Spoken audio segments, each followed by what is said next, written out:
তো অনুষ্ঠান চলবে এখন, একটু ডিমান্ডে জানতে চাই, শুধু দাবিটা কি? এক মিনিট, একটা কথা বলি, দেখো স্নেহাদি, বলে আমি একটা জিনিস লক্ষ্য করছি, মেয়েরা ডান্স করছে এটা ঠিক দেখতে পাচ্ছি, কিন্তু এখানে যদি ছেলেরা থাকতো, ছেলেরা কিন্তু ডান্স করে ফাটিয়ে যেতে চাইতো বেশি।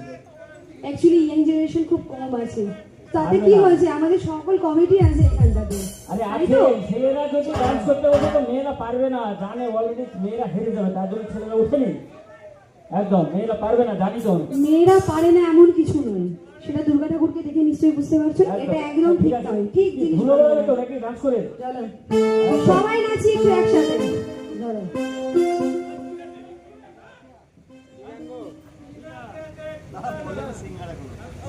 একটু চিৎকারটা হোক, নাচ হবে, হ্যাঁ একদম এরকম চাই, চলো।